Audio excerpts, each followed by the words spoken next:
მოგესალმებით, ჩემო მეგობრებო, გილოცავთ აღდგომის ბრწყინვალე დღესასწაულებს, დღეს კვირა ცხოვრობაა და გილოცავთ, გვფარავდეთ მისი მადლი. ჩვენ კი მოვამზადოთ ვაშლის ძმარი. აი ასეთი ვაშლი მქონდა, რომელიც გავრეცხე კარგად, დავჭერი და შემდეგ ამას დავამატე ერთი სუფრის კოუზი თაფლი, ან ორიც შეიძლება, არაფერს დაუშავებს და დავასხი წყალი ისე რომ დაიფაროს ოდნავ.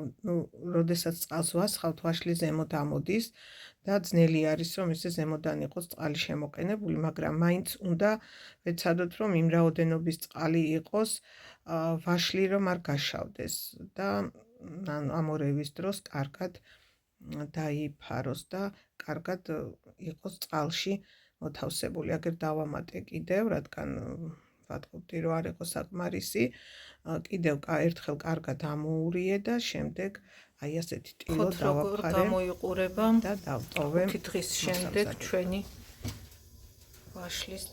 ვაშლი, რომელთაც ძმარი უნდა გავაკეთოთ. აი ასე უკვე დუღს აშკარად ამას კარგად ამოურევთ. დღეში 2-ჯერ ან 3-ჯერ მაინც ვურევ მე დილით და საღამოს აუცილებლად. და შუა დღესაც თუ გაგახსენდათ და გაქვთ საშუალება რომ ამოურიოთ, კარგი იქნება.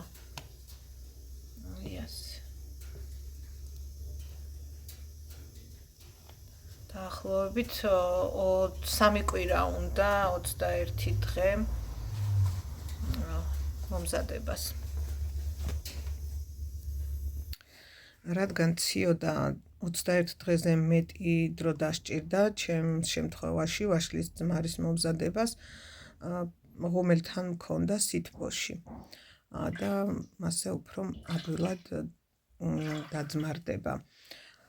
ახლა უკვე გადმოვიღე თუშფალანგზე, რომ გავწურო, გამოვადინოთ წვენი, რაც შეიძლება მეტი, აი ასე უნდა ნელ-ნელა გავწუროთ.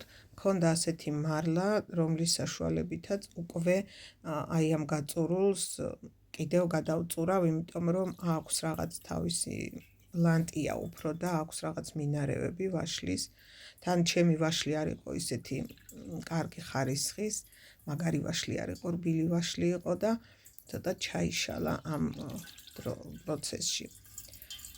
არ არის მარტივი გასაკეთებელი, მინდა გითხრა, დიდი დრო სჭირდება საკმაოდ, რომ აი ესე კიდევ გაწურო. საბოლოო ჯამში აი ამ რაოდენობის ძმარი მივიღე, აუცილებლად შუშის ქილაში ვათავსებ და სახურავი არ დავაფარე, ანუ ყარად დავადე უბრალოდ რომ რამოდენიმე დღე კიდევ მინდა ესე გავაჩერო, შეიძლება იდუღოს და არ მინდა რომ გატყდეს ბოთლი და შემდეგ ისევ შუშის ბოთლებში გადაანაწილეთ.